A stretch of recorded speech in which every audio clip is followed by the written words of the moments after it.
Uh, we're live here, guys, with this new up and coming YouTube channel. He's here to get some promotion, maybe get some subscribers. You guys probably never heard of him. I don't know if he's gonna have any success with that name though. Craigslist Hunter seems a little outdated. I don't know if Yeah. anybody uses Craigslist anymore, but hey, oh, What do you mean nobody uses Craigslist? I actually used Craigslist this morning to look at garage sales. But that's about it. Do people use it for anything else? I don't even know. Yeah, I mean it's kind of crazy when you think about it. Like it was such a hot platform at one time, right? I mean, you could kind of buy and sell almost anything on it, and now it's almost deserted. I mean, there's still stuff on it, but does really anybody goes trying to buy anything off Craigslist anymore? So, Like so I think yard sale is the only thing that I do on. I don't know what else anybody. There's stuff on there, but I feel like as soon as they started making it like you have to like pay for everything, I think oh that's yeah, when it yeah, started going downhill. When you have yeah, to like, because I remember for my moving business, I try to hire on there, and they're like, "Hey, you have to pay $10 for an ad." I was like, "Whoa, right. okay, that's that's I not remember happening you. anymore." Yeah, I remember we used to, me and Adrian, we used to do. We had like 6 or 7 or maybe even 10 different emails and different accounts set up there to do the ads for junk and debris removal. Yep. I was the same way And with this is back when I had landscaping company. It was the same way. I had like 5 different emails. and then it would be funny because you would have people like same person will call like 5 different ads and you be the same guy answering. You're like something's up. Yeah, yeah, for sure. So, hey, thanks for having me, Paul. So, I appreciate it. It's been a while for me actually since I did like a live show. We used to do them all the time, and they're always fun. So, I think people just intimidate to ask the Godfather. It's just like scary. stop it. Tommy knows. See, I should probably open up actually a YouTube and see the see what people are comments coming saying. in. Yeah. Yeah. So, What's going on, everybody? Thank you guys all for coming in. Yes, I'm here with Pete. Pete, people that don't know who you are, where are you based out of, and I guess what do you do? what do I do? Well, I try to hustle on the side. Um, First of all, do you have any free? Do you know what free time is? Do you have any of that? it's Yeah, it's funny when you ask that because last couple of years, especially since Adrian left, my ex-business partner left, I really don't have much time to do stuff. Before, obviously, you have a partner and you can get away and do certain things. I mean, I still get away, but like on daily, day to day, regular business, man, it's just I get up in the morning and boom, all of a sudden it's 7 p.m. So it is kind of crazy. I'm located in Chicagoland area. Been here pretty much my whole reselling career. Although I did live a little bit back in early 90s in Las Vegas. I was a little bit in the casino business for some time, but then I ran a lot of different businesses, but mainly spent all the time in Chicagoland area, which I love. I absolutely love Chicagoland. So Now, when you moved from Poland, did you move to Chicago first, or did you move to Vegas first? no, I moved to Chicago first. I moved to I moved to Chicago in '84, so it's been a while. It's been a minute. Wow. Yeah. Yeah, and then I moved out to Vegas in '89, no, 90, and then I That's when I came was back. born. I'm sorry. That's when I was born. Oh yeah. Okay. So it's been a while. Huh. Damn, you only 32? Yeah. Wow. Okay. Um, and then I came back like in '92, back to Chicago. Most of, especially my wife's family is here, and I do have a lot of friends here too, from being going to school back here and everything. So um, and always miss kind of Chicago. So now, am I gonna stay here forever? Probably not. When I retire, it might be. I would Yeah. love to have like a place in Wisconsin, somewhere up north for summers, Oh, and then a place down south in Florida, or maybe Texas or whatever, somewhere warm. So, but for yeah. now, I'm sticking here. perfect place for a reselling business. Um, yeah. So I hear weather's kind of rough there in the winter. I've never been, but I don't hear good things. I mean, yes and no. I mean, there's some winters that we will get a lot of snow, but there's some winters that we don't get much. But it is always cold. I mean, there's a reason they call it a windy city. We get Yeah, all this kind of weird snow effect thing from the lake because you were on Lake Michigan, blah blah blah. Uh, but yeah, but summers are good, So can you explain to me the whole moving process from Poland? Like, why'd you guys choose to move? Why'd you pick Chicago? What was the whole reason behind it? I always like to hear those stories. hmm. So obviously I was a kid, right? I mean, when I moved here, I was 14 years old, so I didn't have much to say. But obviously I was excited. At that time, my parents were divorced, but my mom was to the States 3 or 4 times already before. Hmm. So she decided basically after she got divorced that she want to make another move. She loved it. She loved it being here in the States. And when we actually came to the States back in '84, obviously Poland was still a communist country. Yeah, So, applied for political asylum. It took a minute, but it got granted, got approved. And that's how I basically, got here. Do I regret it? Absolutely not. I mean, it worked out pretty good. Do I wonder sometimes what would happen if I would stay in Poland? Yes, of course I yeah. do. A totally different country right now than it was 40 years ago, Oh yeah, especially after the whole communist bloc fell apart, and Berlin Wall went down in '89, and things really started changing. Even before that, things already started changing. But 30 years later, and it's like totally different world, So yeah. yeah, It's crazy what could happen in just a short matter of time in history, right? It's yeah, insane. yeah. Completely So different governments, completely different economy systems. It's crazy. Yeah, yeah, and for good, of course. I yeah, mean, it's definitely like the people, and I always wonder, like even 10 or 20 years ago, people they are 20 years old now and they were born in early 2000s. They have no idea, right, what really, because they already grew up in a totally different system, completely democratic country. yeah, And it's yeah. So when you really think about it, it's like, wow, it's so amazing, overall, because it was yeah. absolute chaos. It was.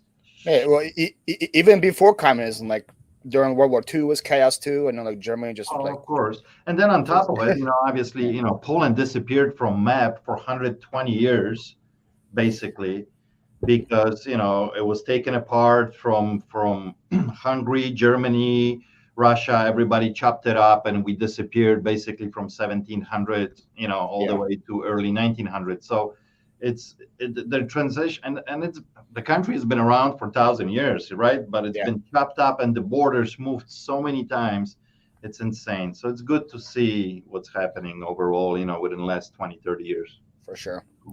But like, why Chicago? Did your mom have like friends here, or So my mom, yeah, my mom had some friends here, and that was pretty much, a starting point, because if you have friends, they're gonna help you, correct? I mean, that's how it goes. So there we go. yeah, It's funny because we moved it because my uncle won a green card in '92 in Ukraine, and right. then the reason he moved to Philly is because that was the cheapest flight. So it's kind of funny how it happens. The cheapest flight from that part was from Kiev to Philadelphia. So Oh, so he moved to the here, and then out of nowhere, like you know how you're allowed to like invite a family member every year right. back in the '90s, you're allowed to. So eventually it got to us, but yeah, that's how we chose Philadelphia. So it's pretty funny to hear everybody's story. So what Of year you got to Philadelphia? we moved here in '98, so 98. So you yeah, were what, 8 years I was old? 8 years old. Yeah, I was going into third grade. Okay. It's Yeah. So crazy I'm too. sure that was a very interesting transition for you too. Yeah, it was. I only went to school for 1 year in Ukraine, so but going here was completely Yeah. completely different. I also have the same questions as you. Like, wonder what would happen if I stayed back in Ukraine. Obviously, I wouldn't be able like have the same opportunities I have now. That's for sure, because Ukraine's Look who's here. way more of a disaster than Poland is. Yeah. Come on, girl. You gotta go. She wants to be the star of the show, man. Well, yeah, but like I told you earlier, look, she's shedding like like crazy, you know. So Kelsey yeah, wants to know, was Poland part of Prussia? uh, yeah, early 1700s for about 100 years. Yeah. Yeah, so yeah, it was chopped up pretty bad, quite a few times, you know, and those borders were moving around like crazy, you know. So Yeah, it's still happening now.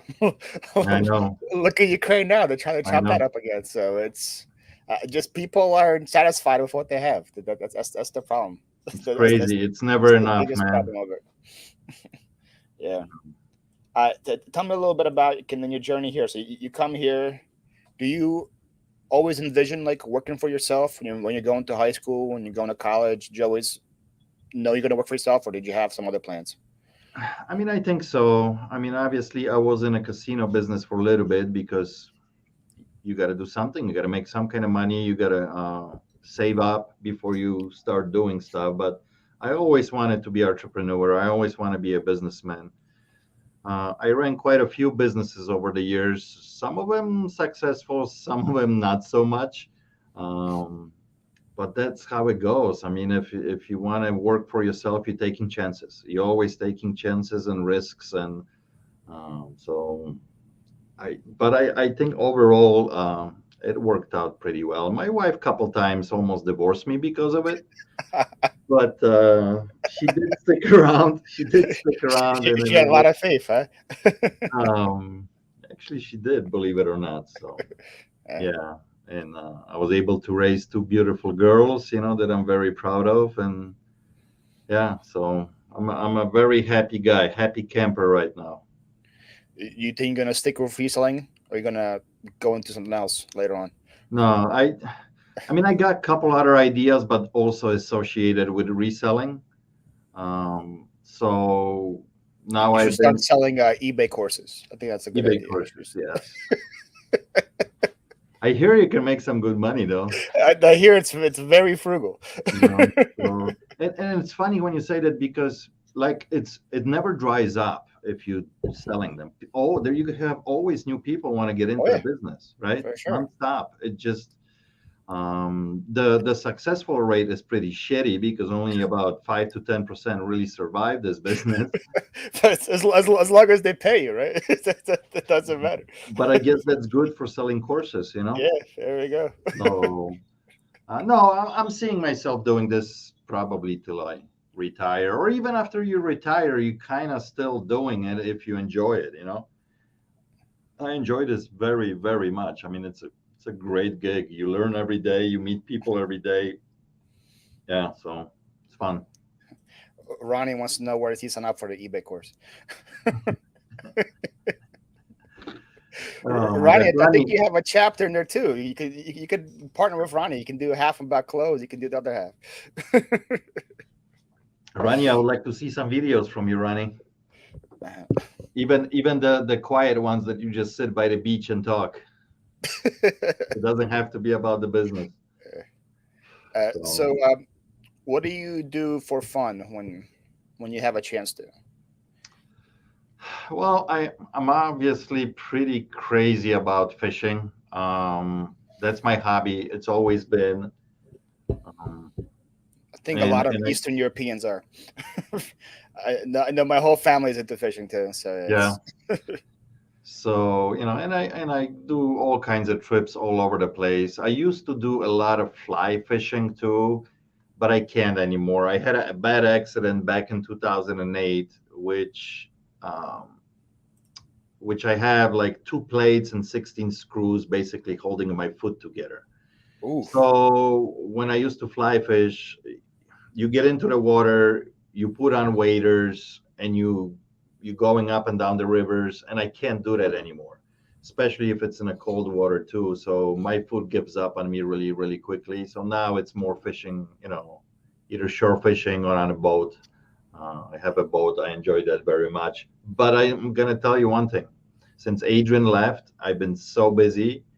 Like this year, I haven't been out once. Wow. And the boat is just sitting there, and it's just, Wow, that's crazy. Not that, once. That's insane. that is insane. That's how much workload I have lately since he left. So which you do this business with a partner, and you get comfortable, and things are flowing good, and you just don't even realize how much actually your partner, how much workload he's carrying, and then or how much are in. So it's like when he left, I went like, now I got to work really for a living. So, but it's fun. It's While fun. he But gets to sail the world, you actually have to work the whole time. yeah, he's definitely enjoying himself. He's been sitting for last few months in in In Bali, in Indonesia. Indonesia. Indonesia. Yep. Yep. Yeah, seems like he's enjoying himself down Yeah. Bali's on my bucket list for. I think it's on many people's bucket list to go see. So the fact that he can just be there, I'm a little there. Yeah, jealous. definitely. Some of the pictures that he sends me from all those islands around Indonesia is just insane. It's so beautiful. It's crazy how beautiful it is, and the water, how clean it is. Is just, and he says the people are amazing too. So yeah. Reese Talziker wants to know: have you ever fished up by Hayward? Guess All the that's time, Wisconsin. Is that all like a the good spot? time. Well, it's the whole part of northern Wisconsin. It's excellent. It's so many lakes. I do go a lot also to northern Minnesota as well, but all that area when she mentioned Hayward, there's quite a few lakes that I go quite often when I have time. Ronnie wants to know who got a course about making YouTube videos. There's plenty of those too. What's up, Dom? Dom's suspicion is like treasure hunting. There you go. I For guess sure. so. You never know what you're gonna get, right?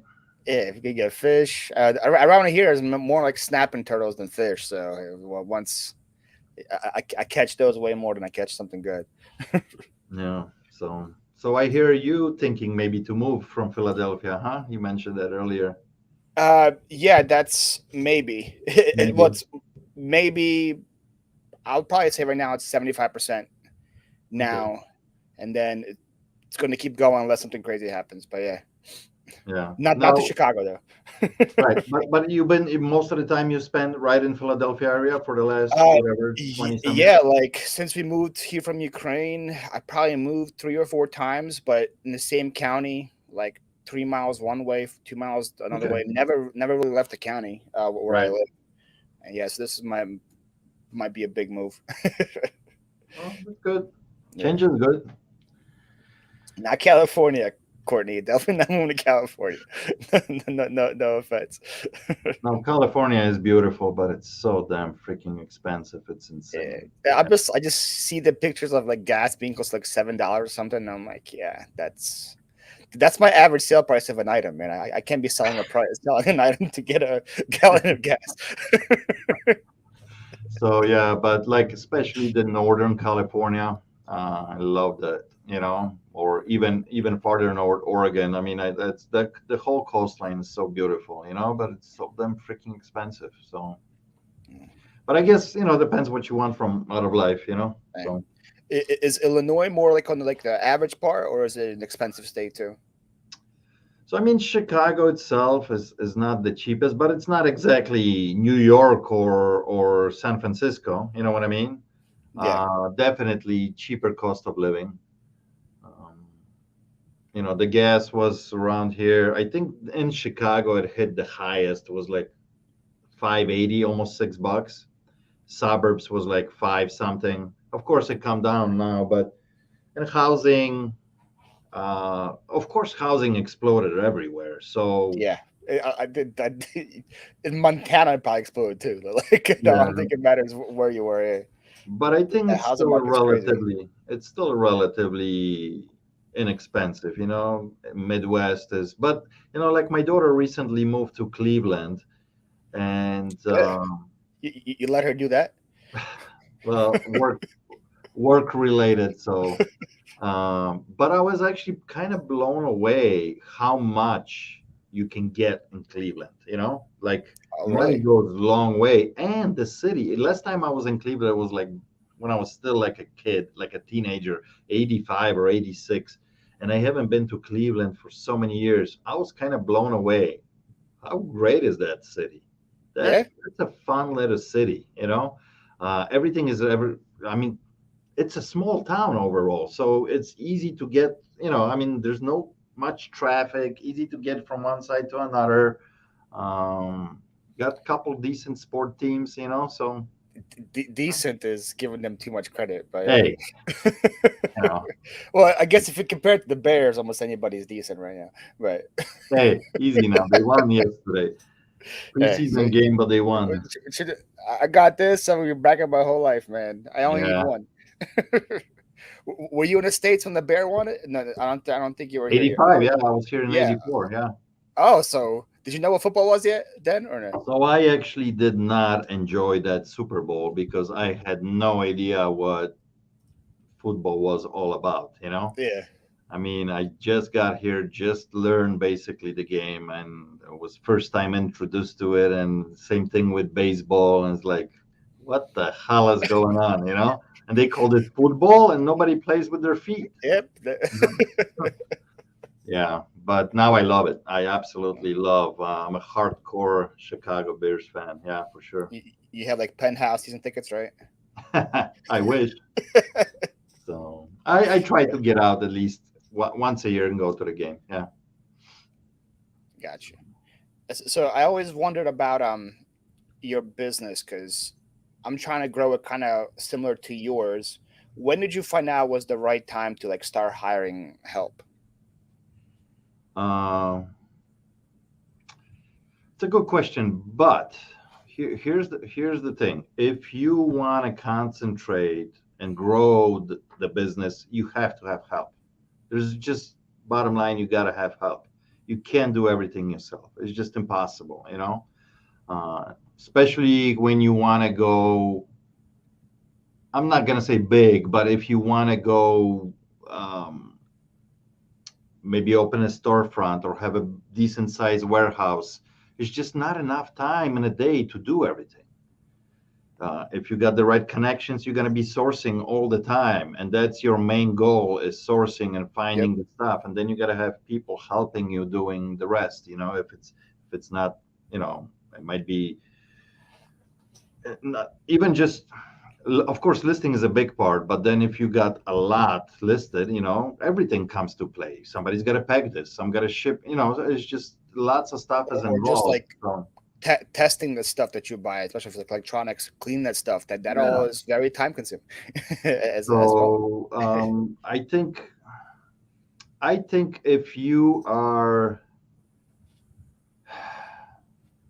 if you can, if your business already making enough that you can spare a percentage of your business on an employee, do it right away. It will give you more freedom, and you're going to grow faster, and you're going to be able to make more money. People always are hold off. Oh, can I afford it? Yes, you will, because you will find more stuff. You will turn more stuff quickly.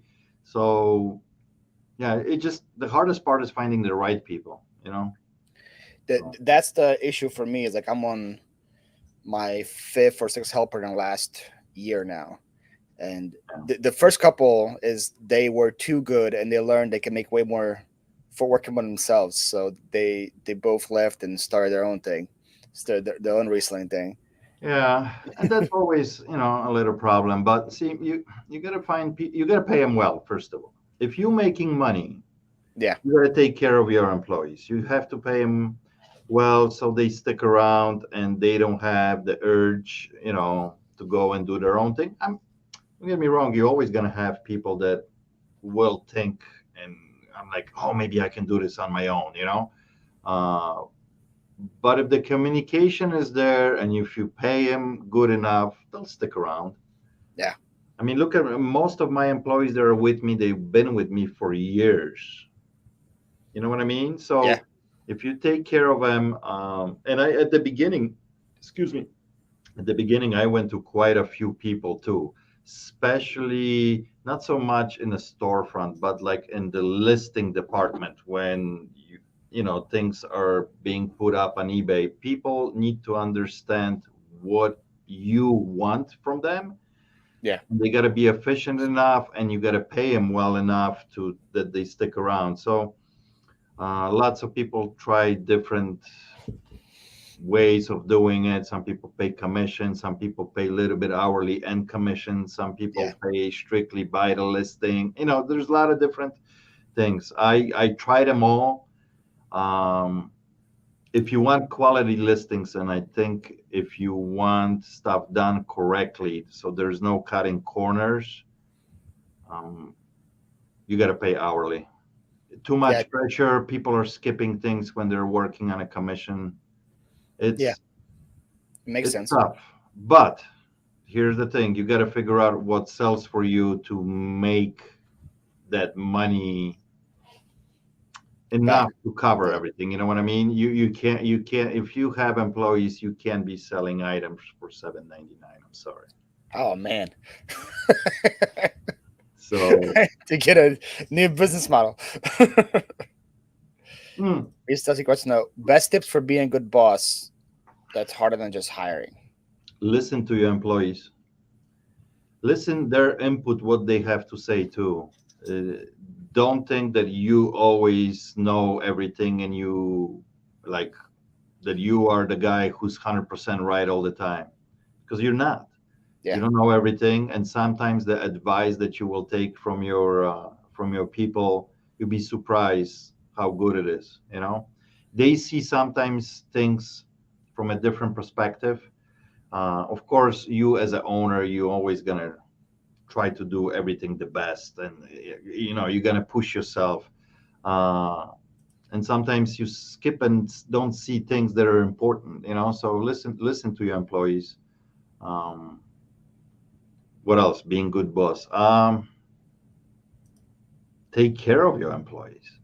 You know what I mean? Like treat them the way you would want to be treated when you were at work. Like you know that they don't dread coming to work. Basically, you know what I mean? Yeah. That they feel comfortable, that they feel good. So, and it's hard. It's a hard balance because you still want to be the boss, right? You still want to get things done. You don't want to be totally friends and let's go drinking. Okay, so it's a fine Yeah. balance. Yeah. Yeah. That's definitely true. I would also add like treat them like they're humans, not robots.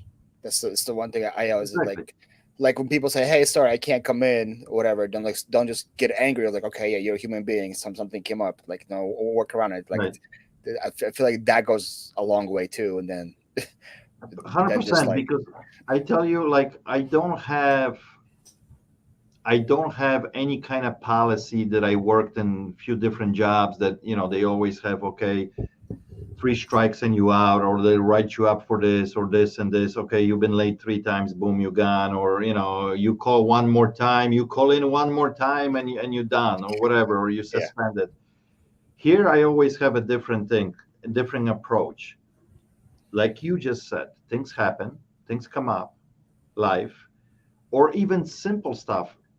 There's days that you just get up in the morning and you don't want to go to work, right? I yep, just it's life. So yep, I give all my people the freedom to, you want to take a day off, take a day off. If it's today, today, do it, you know, um, but don't abuse it, okay? So they know and they understand that I'm not a huge operation. I'm not a Walmart and I don't have, you know, 300 people on staff here that I can easily replace you, you know, yeah. but just, you know, I'll be good to you, be good to me, you know, so That, that's that how it is. that's Dan Rabbit Hole said, if you pay them too much, they'll get in a sailboat and never come back. Yeah. Yeah, he earned So, every dollar. Trust me. So, but that boat didn't look cheap, man. So yeah, that's for sure. What's up, Kayla? Kayla says, "Drop the hammer, Pete." What hammer? I don't know, but drop it. Yeah, yeah. So, how many years into your business were like, I guess with Adrian was when you decided to like start hiring people, like the reselling aspect of it? Well, I mean, at one point, like I said, we have an operation before we actually opened the store because we had two stores. First was a little one um, for a while, and we didn't need a lot of help there. When we opened this location, obviously we needed more help. But before that, we ran a company that we were employing 30 people, you know, Wow. because when you were running junk and debris removal service and a demolition service, that's what we did. I think the highest we ever got to like was 36 employees, but for the most part we were running about 25 men crew, so you're running 6 trucks and then you're doing demolitions, you have people, so, and you can only grow by doing that, especially when we were doing the junk and debris removal. You need always 2 guys on a truck, and we had moments that the trucks were running 7 days a week, so Wow. yeah. Dang. Yeah. What's the best thing you ever found doing that? Hmm. So I didn't, my guys did. They literally, they were a 3 flat in Chicago. We were cleaning out the 3rd floor, no elevator, and we had to get all the furniture out of there. Come on, honey. We had to get all the furniture out. And as they taking a 1 sleeper sofa couch down the stairs, money from the inside just starts falling out. And it was a total of about 18 grand You that was gotta clean out stashed Al in the Capone's sofa. house or something. So, and the best part is, so the people that hired us to do this, it was their, was it uncle? I think it was like their uncle who lived there for like 40 years or something, in that place. And they had absolutely no idea. And this was like all tens, 20s, fives, some hundreds. I mean, just loaded with bills. And so he was just stashing money for years, That's for crazy. years. Just in Um, the couch cushion. and of course, they gave my guys like a founder's fee. We gave all Uh, the money back. I think there were 3 guys on that job, and I think they gave them like each like 300 or 400 bucks or something like that, for being honest, because they didn't have to say anything, right? I mean, it's kind of finders keepers, when you're running yeah. that kind of gig, so um, the I would probably craziest. feel a little guilty though if I found that much didn't say anything. That guilt might kill me. Yeah. So, but the biggest thing that I always remember and talk about is, when you're running a company like that, and you go on daily basis either to the dump or what it's called transfer station to get rid of lots of stuff, right? Yeah. Especially when it's like construction debris and things like that. Because not we, this was like business was like 50-50. You would do a clean outs in a house, and then we had a lot of accounts with like removing construction debris and stuff. Yeah. And I remember one day we were short a crew, and me and Adrian have to jump in a truck, and we're doing this construction pickup. And by the third time we're going to the transfer station, which is a massive transfer station when you dumping stuff. And he's like, I think I lost my wallet at the transfer station. Oh damn. Right. So, and we, of course, all these people that operate the machinery there, and everybody, they digged in the dump when they had 3 trucks pushing all that stuff for 6 hours, and they found his wallet. Can you believe it? No They way. found his wallet. That's crazy. It was 100% sure that he's never gonna, yeah, that the wallet is gone. They found it.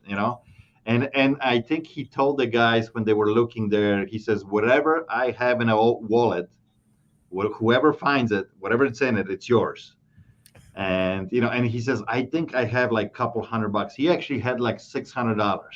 Oh damn. But he was very happy to give that to the guys because your Yeah, license, all your credit cards, everything is in there. yeah. So, but yeah, It's a they looked for complete like like six restart. Yeah, hours. They found it. So that's more impressive than the 18 grand. yeah, You find a wallet in like a dump.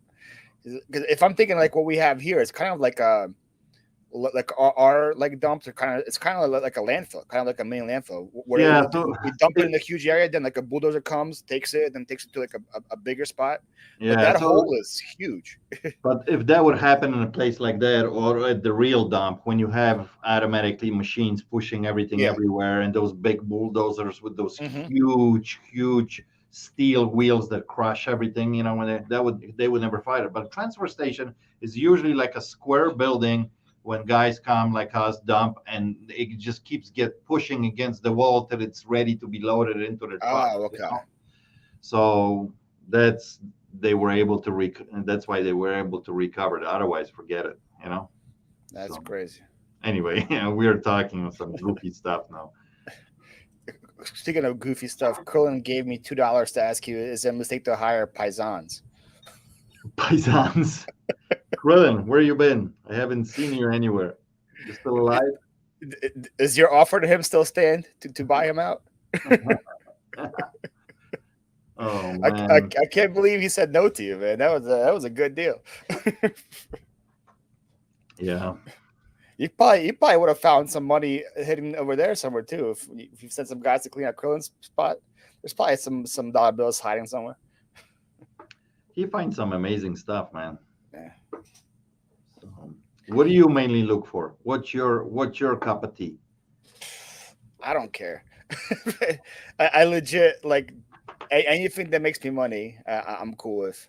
No, but I get it. But a lot of people I don't care say that because you can flip kind of anything. But like, what makes your blood flowing when you find it? You go, oh, this is cool. Pokemon cards. Really? Yeah, Okay. I used to be in that show a lot when I was a kid. The popularity Uh-huh. came back now, and I collect more than sell of that stuff. So Well, I that's just what I'm know what it's asking. worth. I know what it's worth. So if I can find it at a yard sale for 100 times cheaper than it's going online, I'm very Yeah. happy with that. But I don't but know like anything about that stuff. I'm scared of that stuff. Matter of fact, we picked some up, I think, yesterday. They're laying on my desk, like 4 or 5 of them, and Ryan put like a rubber band around it, and he says, "Pete, check them out. You need to learn this." I'm like, I'm scared to look at them. It's just too much out there. are they cards or slabs already, or They're graded. they're graded? Oh, you got slabs. Okay, Yeah, dang. yeah, and I have no idea what I'm looking at. It's just you can't know everything, man. It's just Yeah, impossible. it's yeah. There's way too much to learn. Yeah, Reese wants to know what's your favorite category. Is it electronics or tools? That'll be my two guesses. No, it's definitely electronics, especially the audio equipment from 60s and 70s. That's my cup of tea. And then, of course, I get excited every time somebody walks in with vinyl records. But I Hmm. do enjoy all the vintage and antique stuff a lot. You constantly learning when you flipping that stuff. It's just the market is rough. It's hard to flip that right now. So That's what I like about your channel. Usually, you start off with just like a weird item, and then you just like say, "Hey, I wonder what this is for." Like, yeah. or how does that? Like, I watched a video yesterday of like the weird like antique table that had like a little like stash for like cigars or something back there. And like, I don't know why this is here. I It's still just can't figure out what this is. And I had quite a few people call the shop and send me emails and similar pictures, but like nobody can really pinpoint what it is. eh. So I do enjoy because it's kind of mystery, like that. And I do that a lot in my videos because it strikes a conversation. Oh yeah, for sure. I could definitely see So you that. get people involved, you get people that want to be part of they are part of the community, but they want to get involved. They want to dig for you. So that's pretty cool. So that's why I Eh. like to do that. So, but definitely electronics is my thing. Did you ever sell that like pharmacy sign that was like shot through? Yes, I did. And I actually sold it to the viewer and I shipped it out to, it actually, I think went to Philadelphia. Oh, really? It wasn't me. That's for Yeah, sure. I think somebody from Philadelphia bought that. I thought Yeah, that thing was super cool. it was The very cool. uh, Yeah.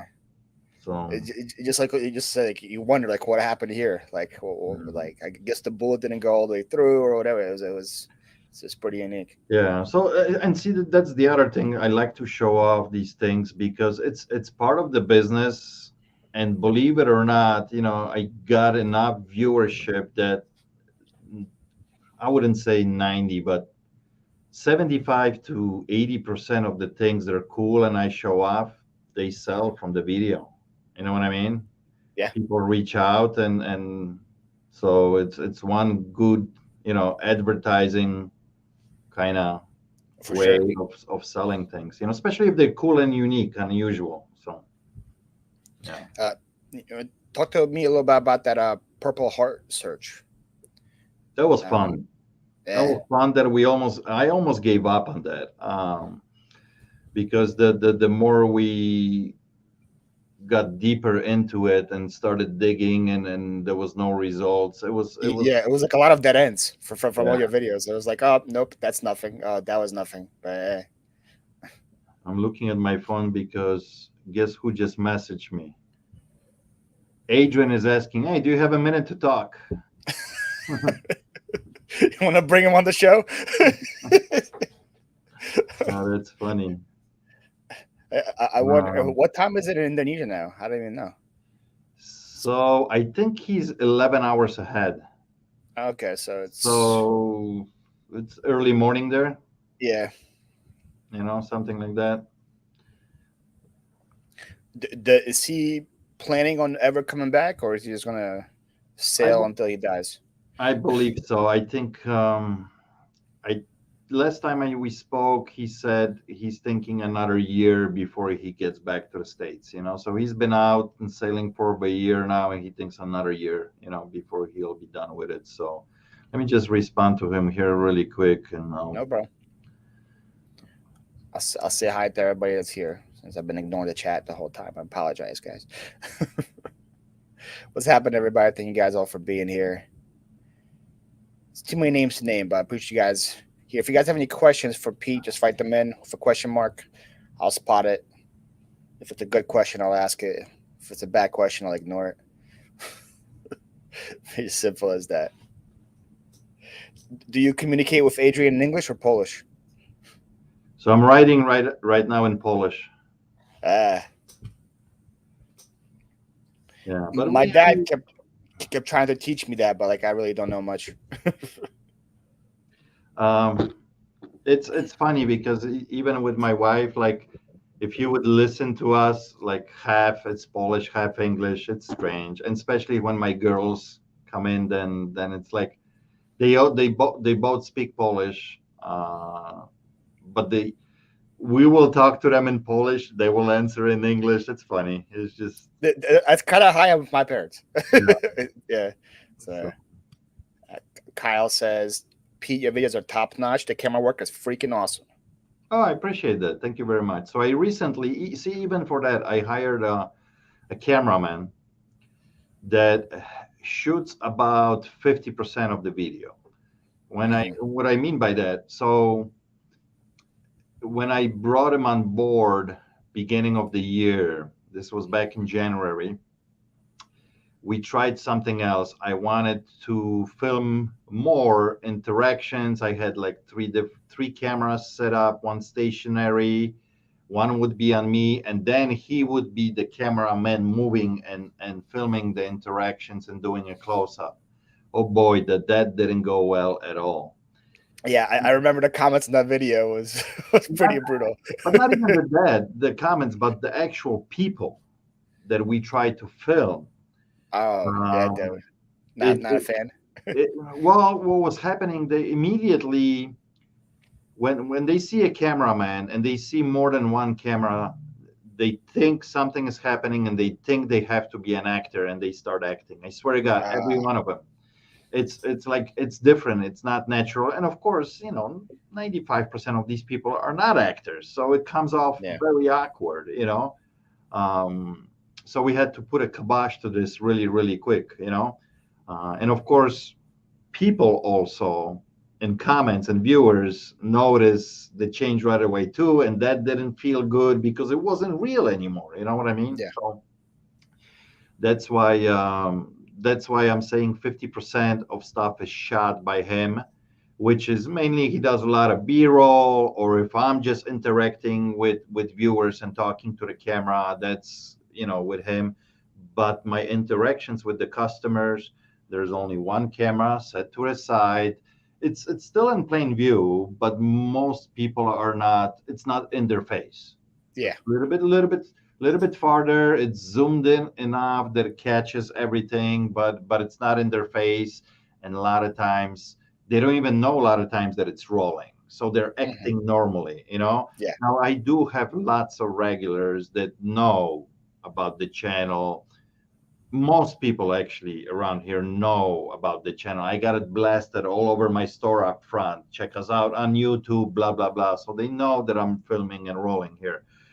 But it's not in their face that much. So they don't nobody gets really upset. Nobody's acting out. They don't know.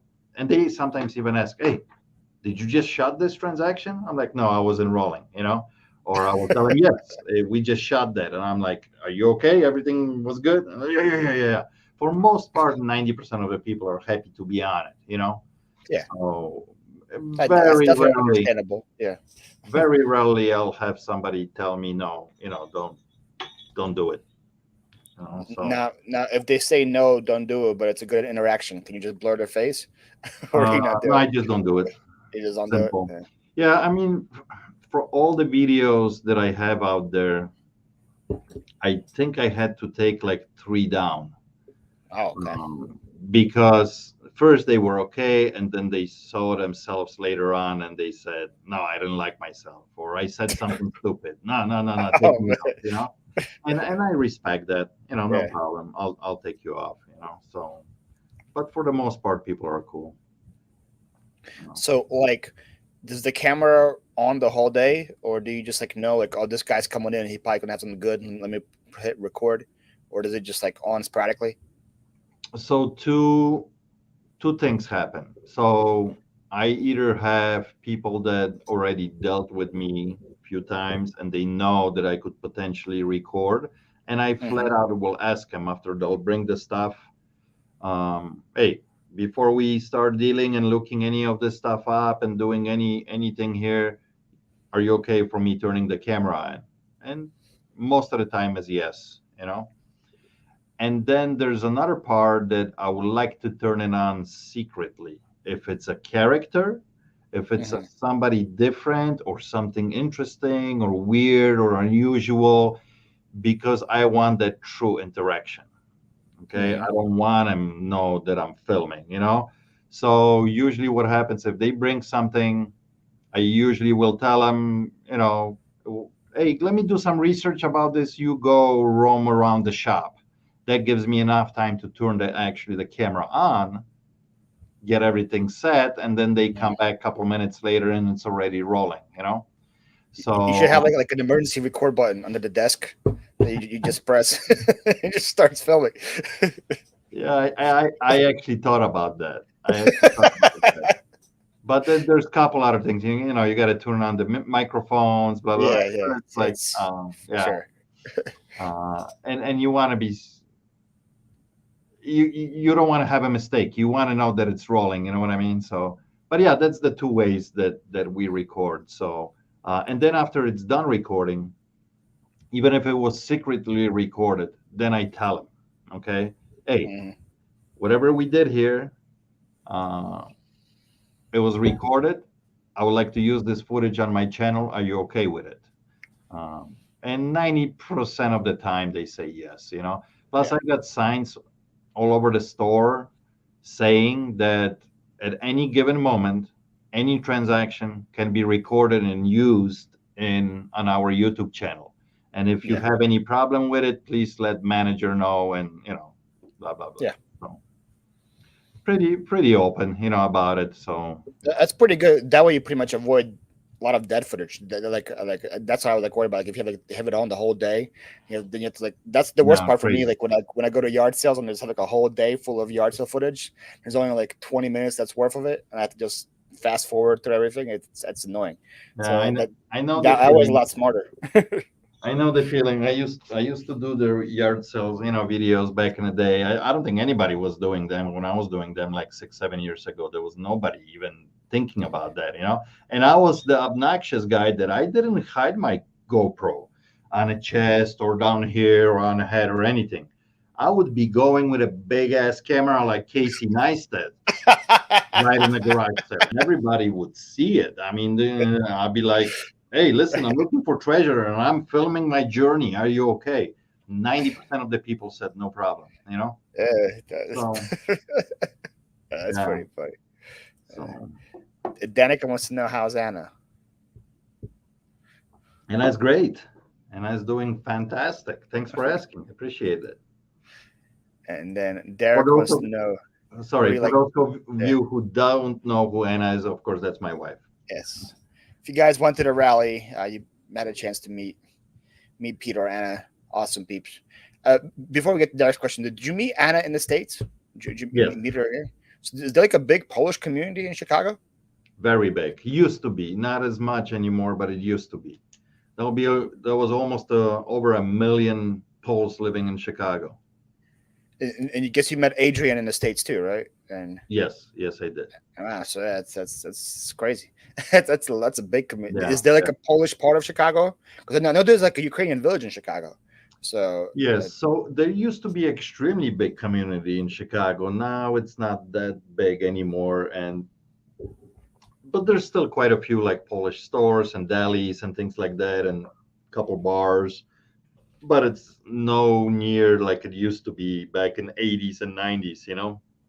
So, and the main reason for that is, when communist bloc went down, most of these people they were here just for a little bit to make extra cash, bring it back home, to take care of the yeah, families. That was the main reason. So when things changed and Poland started, being democratic country and things are rolling, 90% of these people came back to their country.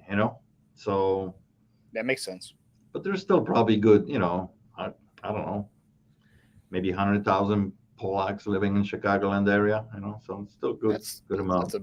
That's definitely a lot Yeah. of people. All right, here's Derek's question. What do you like better, reselling or YouTube? Oh, so that's a very good question. And I tell you why. Because reselling always gives me this rush of finding cool stuff and selling cool stuff. And it's just kind of never ending and never boring for me. Now, Mm-hmm. YouTube is also fun, but it could be such a grind sometimes. Yep. You constantly got to be on this up and up, being creative, which is fine. I mean, but it's a lot harder, I think, overall than reselling. It is because the I agree. algorithms of YouTube are constantly changing. And you constantly want to do better things yourself on YouTube. So, but they're both fun. What I like better? Hmm. So I used to enjoy editing a lot doing on YouTube. And the better you want to get, the better content you want to put out, and the better footage you have, your editing's got to be on point. And that takes a lot of time.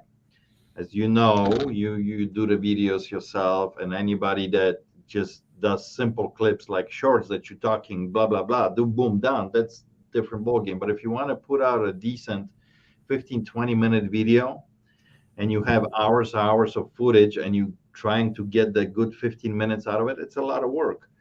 So I used to enjoy doing that, but it was such a time suck. It's just like, it takes forever. So now I don't add any of my videos anymore too. My camera guy who does shooting for me, he does all the edits. Now we spend a lot of Hey, you found like a gold mine, that guy, so huh? yeah, I searched for quite some time. I did this post. I got into this Facebook group of filmmakers and photographers and stuff, and I said flat out who I am, what I do, what kind of channel I have, and I said I'm looking for a cameraman slash editor. And is there anybody in the area? And I'm not kidding you. I had probably about 100 responses. Wow. Yeah. And there were people pretty much within I would say driving distance. I mean, obviously Chicago is good sized town, so you get quite a Yeah. few people. But out of that 100 responses, I narrowed down to about 25 people that possibly could fit the criteria, and just talking back and forth through the messenger, I figured out. And then out of those 25, only 11 showed up for actual interview. Okay, so about half. Yeah. Um, and out If of that doesn't speak about the work ethic of the United States, I don't know what does right there. so and listen, I get it. We were still kind of in pandemic, blah blah blah. So it was. But anyway, out of those 11 that showed up, I picked up three guys that I figured they might be a good fit for me and work. With one of them was a problem because he lived on the other side of town, which would take him like an hour and a half to get here. Sometimes things happen, and I will message my guy right now, 8 o'clock in the morning. I'll be like, be here at 10 if you can, and he's here. You know what I mean? He's a freelancer. He's doing a lot of different gigs, but for the most part, he can be here. So that eliminated them. And I had two guys, and I kind of battled between them. And this guy was just a better communication between us, and I picked him. And from the get go, it was a good fit. And he learned my style, because that's the hardest thing, right? When you're giving up editing and you have semi style of the way you do things, um, immediately people can pick up on it if you just give it away and somebody else is doing it. So I Yeah. wanted to keep it semi the same. And he has to understand the story that I'm telling too. Because remember, mine is like, it did change a little bit, because I used to do more vloggy style and walk around the shop, and I would take you guys somewhere with me in the middle of my video. Now it's more a little bit more in a shop, but it's still, you got to stick to that storyline, right? So a little bit of b-roll, a little bit of me talking about showing off the customer, and it has to kind of flow. So we spent some time together working on that for a while till he took over the edits, and I think it works out pretty good and it looks good, and I like his little bits and pieces that he does it on his own, that it's, I would never do it. He knows a lot more about it. That's his gig. That's what he loves to do, because good editing, man, you really got to know what you're doing. You know what I mean? So, but it's working So, out. how long did you have to like hold his hand through it until he like got what story you were trying to tell? Probably to about 5 videos. Oh wow, it's Now not we that did. long. Now we did like 5 videos that he did kind of on his own, that I had to just tweak a little bit. We did Hmm. about 5, 6 videos before that, like together. We were Hmm. like semi together. You know what I mean? Like, so this is, and then he would tell me, oh no, you can do it like this quicker. Of course, I was learning too myself, um, but so maybe total of like 10 videos, that we got it down to the point that, like, now I just give him the footage and he knows exactly what to do. Yeah, So like that's like my biggest fear in doing it is like I know I need to eventually if I want to grow because I don't need to be spending this much time editing myself to go to that step. But like my biggest fear is like how do I know that he's going to like put in this part of the yard sale because like this part because like there's some things that I don't even buy but like I still the interaction is good or I want to make a talking point about hey this item is good to buy but I didn't buy it because of so and so so and it's a like big how are they deal. gonna know that you know what I Yeah, mean? so it's a big deal, because if you have an editor or cinematographer who doesn't know what you really do, Yeah. he's not going to be able to tell the story. Yeah. especially like in a garage. So he needs to understand which part was good as you showing off something on a camera, or the interaction with the customer, or something, just something weird happened, here sometimes, for the most part, he gets it, but sometimes I will tell him too, like little notes with each clip. Make sure you include this, or make sure include this. As soon as I shoot the video, I keep my little notes, and I know this was important part, this was important part, so like make sure this interaction, don't cut it off too shortly, because at the end this guy says this and it makes the whole clip funny, or you know what I mean. But Hmm. right now he understands enough that he will watch the whole footage that I give him, and he knows what he has to use out of it. And there's no wasted footage anymore. I used to have, like you said, wasted footage. The camera would be rolling all the time, lots of times, and I would have hours and hours that I would have to go through it. Yeah. Right now, if the clip was shit, it's automatically deleted. It's just, and I know if the interaction was bad, it's just gone. I'm not going to use this. So Yeah. he only gets the clips It's that are funny. I going to do be that used. too now. As soon as I have to leave a yard sale and it was bad, I just delete it from my GoPro, so I don't have to do it. I Yeah, don't have to go through it afterwards. because It's such a smart idea. absolutely, because otherwise you're spending hours going through that stuff. Because when you have 40 clips, you don't remember, Yeah, what's good, what's it's bad. especially like I am now. I have so much footage. Like I can, like I have stuff from my yard sale that I went to like 2 months ago.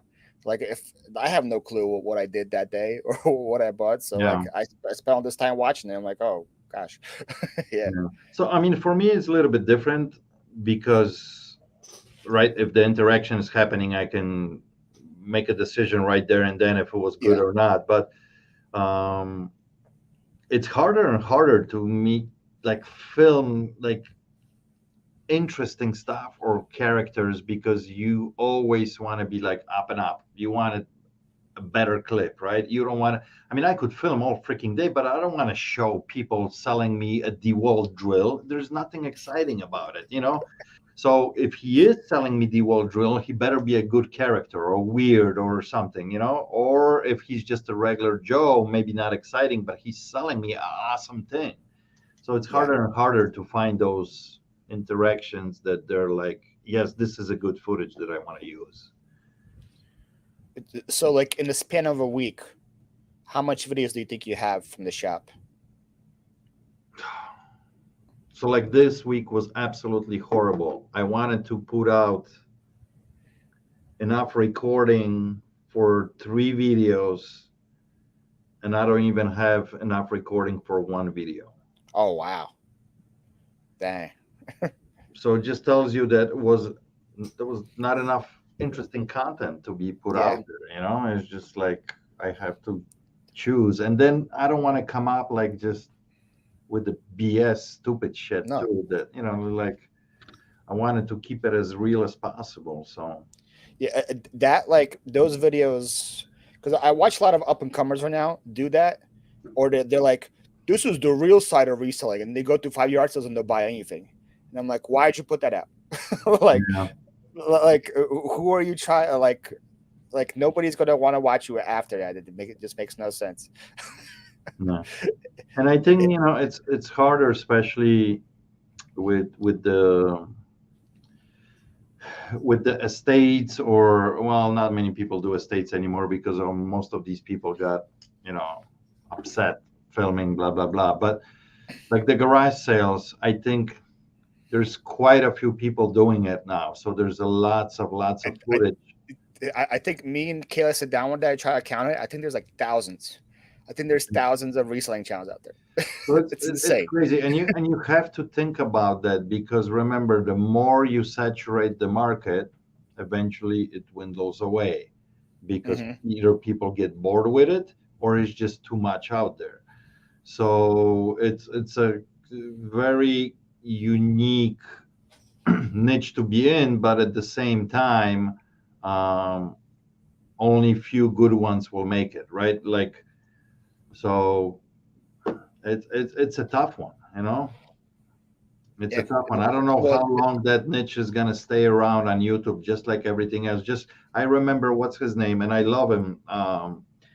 and so many channels blew up too.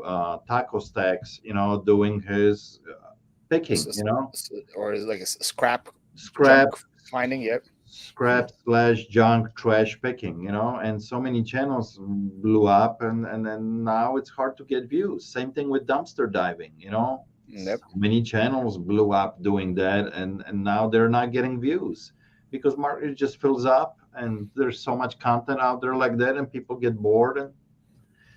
But that's like anything, it's like eventually there's an end. So So you're saying everyone used to get a buy and sell shop and start recording so that market is saturated. don't do it. Don't do it. So, What's up, Ronald? Ronald wants to know if you've ever been back to Poland recently, or do you follow the events going on there? so it's great question. I am actually going in 3 weeks. Oh, Um, nice. Last time I was back in 2010, 2011. Ooh, But my that wife, was a long time ago. but my wife hasn't been since 2001. No, three. So almost 20 years. Wow. And my girls at that time were very young, so they don't remember much. So they're actually going with us as well. And now, they're not girls anymore. They're grown women. 28 and 25 years old. But they're excited, so I'm excited too. We're going for a couple of weeks. Should be fun. Yeah. You do some fishing. No, no, no time for fishing. No time. Do you still have family back there, or? A little bit. Not like immediate family, but yeah, I do have some cousins and stuff. Yeah. Yeah. Hey, Tracy. Tracy says she made it. I'm sure there's at least 2 more hours of this live, right? Yeah, sure. Hi, Tracy. I miss you, Tracy. And then she said, if you don't have enough content, just twerk, Pete. That's all you have Work. to Okay. do. Just I can work. Um, can you give us a little more insight on how your YouTube came about? Like, because you said you started doing this before anybody else. Like, what gave you the idea no, not to? before it. Anybody else? Come on. I No, wasn't the like first reseller YouTuber out there. you weren't. Who was there No. before you? So the shout out that I got was from a friend of mine who was actually down the street, and I didn't know he was a YouTuber reseller. It's funny how that works. He comes into my old shop one day, sells me a bunch of stuff, and then shows up again a few months later, sells me more stuff. I'm like, oh, this guy's a good picker. He brings me really good stuff. And then one day I'm browsing through YouTube. I'm like, is that Mike? That's Mike. So I click on him, and he has this little shop down the street, like a warehouse, that he's flipping these hats and these jerseys and these, old school T-shirts and all kinds of stuff. He was mainly into vintage clothing and stuff. And at that time, I think he had like 5,000 subscribers, and this is like 8 years ago. That's a lot. And that's, in this little niche, he's got like Yeah. 5,000 subscribers. I'm like, I'm gonna, so I subscribe to him. I'm like, I think I should start a channel. I think I should start talking about what I buy, what we sell. I think it would be interesting content, and I should start filming in a shop, blah, blah, blah. And that's basically how it started. Now, the name Craigslist Hunter, which is kind of now, of course, dead, what we talked about at the beginning of Yeah. of this video, of the stream. I chose that name because before we had the shop, me and Adrian, everything that we had from junk and debris removal was associated with Craigslist. We would list so much stuff on Craigslist and sell on Craigslist. And then I would also buy from Craigslist, constantly search for tools and different things. And every day I would buy stuff. So that's why the name, I'm like, I'm going to call myself Craigslist Hunter because we do so much on Craigslist. And then, of course, after a few years, Craigslist dies. But Hey, the name stuck, so pretty funny. People like search Craigslist now. Like if you're like a top search now, you should yeah. do a video like that, but in the future, where you go back to Craigslist and see if you can pick again there. See if there's if that could be a picking opportunity or not for you. That's a good idea, actually, It's because so I have no clue what they sell there now, so there might be something. yeah, to be honest with you, I haven't looked at Craigslist in years now.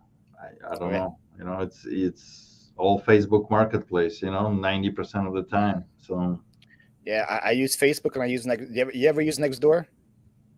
no, no. Yeah, Nextdoor Uh, is kind of like a Craigslist, but just for your immediate neighborhood. I think it's like a five right, mile radius of where you right. live. It's I actually pretty believe. good. I want to say they actually reached out to me a few years ago to do a video sponsorship video. Oh wow. I Hmm. think so, and there was something about it that I didn't like. I don't know what was it. It wasn't about us making a deal or anything. It was just something about the site itself that you know, because I did the gig for Offer Up back in the day too when they first came on the scene. Um, and anybody uses Offer Up anymore? Really? So I sell out things locally. So like I cross post from Facebook to OfferUp to Hmm. Nextdoor. There are still so many scammers on OfferUp. It's ridiculous. Yeah, yeah, Like as soon as you post an item, I love this. I want to buy it. Send me your number. It's like yeah, the same exact thing. yeah. Yeah. So Just like Craigslist, there used to be OfferUp and Let Go, and then they combine together. combine them. Yeah, Yeah, but yeah. So I rarely like I probably sell 4 or 5 things locally every single day, like big pieces, and I probably sell one thing a week on OfferUp. so yeah. so I should probably stop posting there. But, yeah. So anyway, I mean so I started, after I saw Mike doing his videos, I started the Craigslist Hunter thing. First, I did few videos just to get into it, like about Craigslist, me going on couple deals, picking up things, and then I slowly incorporated the shop into it. Um, and then I think I had like 1,000 subscribers, and then Mike saw my video and he already moved actually from here. He moved to Arizona. Mhm. So at the moment that my video had already like 1,000 subscribers, he wasn't here to come and say, hey, Pete, I saw you, blah, blah, blah. But we knew each other very well. And he reached out to me and he says, Pete, you're doing great things, man. You can really make this happen, blah, blah, blah. And then he gave me a shout out on his channel. And I think at that time he had already like 10,000 subscribers. You know what I mean? Mm. So this was a big thing, and Yeah, overnight, I gained like additional 1,000 subscribers of his fans, and it started rolling. Now, shout outs don't work like that yeah. That's when shout outs anymore, actually. Yeah. but that's I how. remember like back in the day, that's how I would find channels because like back in the day, when I started getting into this stuff, I just Googled, YouTube garage sales, and I found shed flips or garage flips at that time, Alani. And then the only reason I would find on the challenges is he would mention them. Like, oh, by the way, here's John Yeah, or here's Matt. So like back then, shout outs were huge. yeah, That's they're huge. I remember giving Lani, his first. I gave him a couple shout outs, and I think it boosts his channel pretty good. And same thing with John, So it was, yeah, but for some reason, it doesn't work like that anymore at all. So I just think that, like I said, that there's the market's oversaturated. So like it's not definitely not the way to grow, for it's sure. yeah, it's pretty crazy how many videos are being uploaded to YouTube every single minute. It's just insane. This platform within the last 5 years changed so much. It's crazy. But you constantly see totally brand new people showing Yep. up and blowing up. So Yep. yeah, Tommy wants to know how many people call you Craig. you get a few space, especially Tracy. She calls me Craig all the time. So with your channel, when did you start? Like, I guess after that shout out you got from Mike, when did you actually start seeing like take off after that? Was there like a video that hit, or Did you Channel remember? really changed after, well, I know it's a little bit different now, but I think after first year I had 10,000 subscribers. And it was a big deal because for some reason, as soon as you hit that 10,000 subscribers, I know it's a little bit different now, but back then, for some reason, YouTube treated your channel differently. Mm, Like they recognized that you did something, that you achieved something, even though you didn't get a crap for 10,000 subscribers, not like a play button for 100,000 or anything, but yeah. still, it's something happened in the algorithm that they start all of a sudden pushing your videos a lot more after 10,000 subscribers. Um, and then I shot a couple good videos that gave me open up lots of doors, meaning I did few of my first like dumpster diving videos that they were just kind of wild, off the cuff videos, but very, very real, and they got really, really popular. Hmm. Um, and back then when you got like 200,000 views on a video, it was a massive thing on a small channel like mine. Yeah. And then I did a couple of years later, I did the couple scammers videos that were in the Hmm. shop, and they were massive. I think then they have millions of views now, so those are constantly still rolling. These are videos that constantly keep the channel moving forward. So but you just never know which one is going to pop. I had a video recently pop that was recorded 2.5 years ago, had 25,000 views on it, and all of a sudden just took off, and within 3 weeks have half a million, Yeah. like out of nowhere. Yeah. How It's does crazy. algorithm picks that up? I have no idea. I really don't know. So, but it does help to have few good videos that constantly bring the eyeballs. Have you noticed any of those like repop too? Like ones like that did good, then just died off, and just took off again, and died Yeah, off, and there's took off there's again? few, there's few. Yeah. There's constantly there's this one video that constantly goes like this, up and down, up and down, up and down. It's a video that I did about 3 years ago, maybe even 4 years ago now. It's about, I think it's titled like "She Sold Me a Stolen Nintendo" or something like that. Hmm. And I have cops come in, they trying to retrieve this item. It's just like kind of back and forth. But that video, for some reason, will go hot for a couple months and then completely die off for 2 months and then go hot again. I don't know why. Like I don't know if it's a time of the year that something is happening and people are searching for certain stuff, and all of a sudden the algorithm picks it up again. It's weird. Yeah. If I could figure out that YouTube algorithm, man, I would be. Nobody knows, man. People that Hey, tell you that know, they don't know. They hey, constantly tweak that thing every 3 4 months. It's a I hard see. game. That was Matt's first video he saw from you. It was that still Nintendo video. I guess that's how he found you. Okay, okay, Yeah, yeah, I remember like recently, maybe it was Rogan. I forgot. Mr. Beast was on somebody's show, and they asked him how the algorithm works, and he was like, "I have no clue."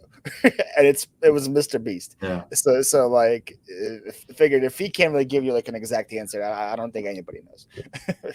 Well, I tell you one thing: consistency for sure. Okay, semi decent content. When I say that semi decent, meaning that the audio is good quality, the video is good quality, things are not shaking and not all over the place, and that you don't, Yep. that's big thing. And then like content is king, really, like the story that you're telling, that it's compelling, and people are getting either something out of it, information, or at least good entertainment. So those three things are the key.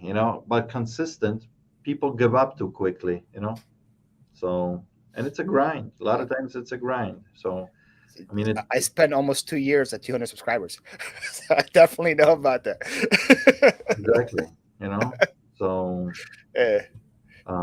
but I mean, obviously it does help understanding a little bit how to do those titles, how to do those thumbnails, and you because I did my second channel, which is now been dead Dead. for what, Yeah, 9 months.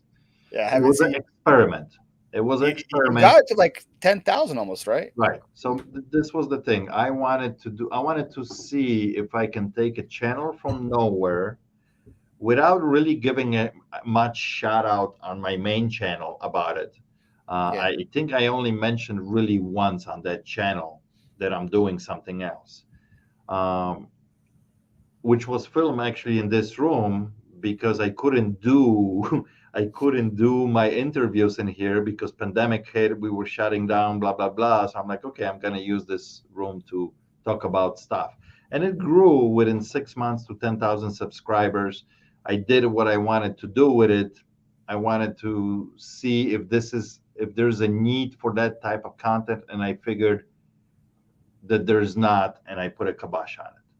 So now I still am gonna implement part of that channel into my main channel, but just doing shorts because yeah. shorts are perfect for that. Just showing off what sold, how much, blah blah blah.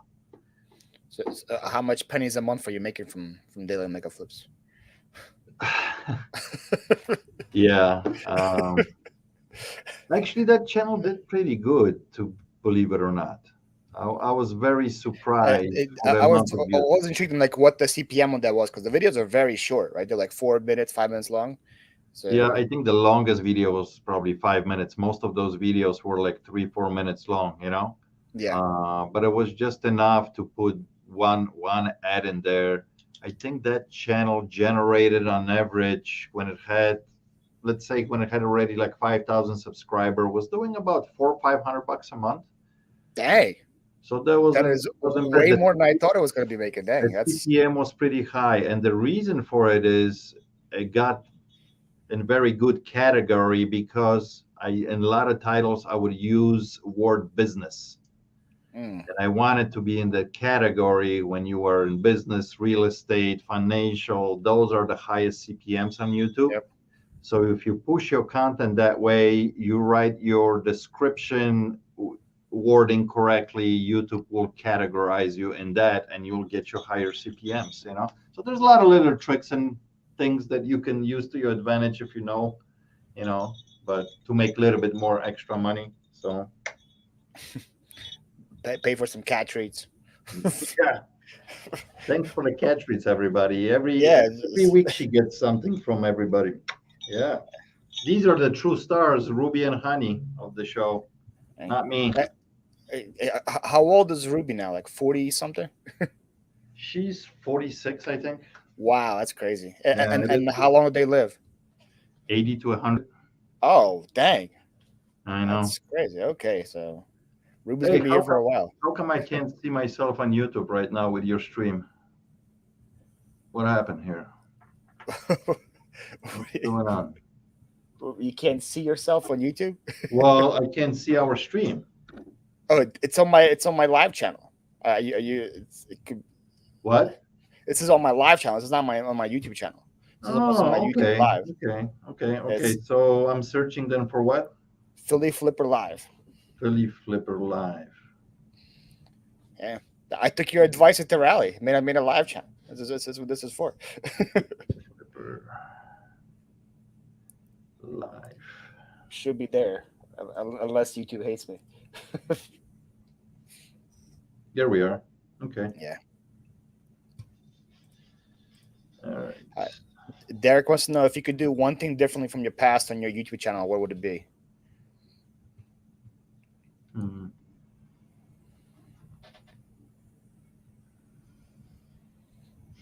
I would probably hire the camera guy and editor earlier. Mm, But obviously, your channel has to be big enough that you actually making a little bit of money that you can, because editing yeah, and videography is not cheap. That these guys are not it working for peanuts. So doesn't sound cheap. That's for sure. so you gotta be able to dedicate some of that money, uh, unless you have a budget from the get-go. Now, if you do have a budget and you do want to invest a little bit of money and you are serious about it, you can get a team going from the get. I wouldn't do that. I mean, but there's Yeah, channels that do you that. have to be like an amazing personality for that to work right away. Yeah. See, here's the thing, like, right, like this YouTube thing is not for everybody. To be honest with you, I till this day I don't really know why people watch me. Like, just some dude, in a store. Like, what's so interesting about, like, I get I it, think people I think dig it. that's why it works. Yeah, I know it's weird. I remember you were on Dom's channel and he used some huge word. I don't remember what it was. It said you were like uncle like or something. That's what people like about you. I Yeah, forgot the word he yeah, used yeah. though. I know he said something like that, right? Yeah, That feels like your uncle or something. Yeah, yeah. yeah, So yeah, yeah. yeah. Uncle Pete.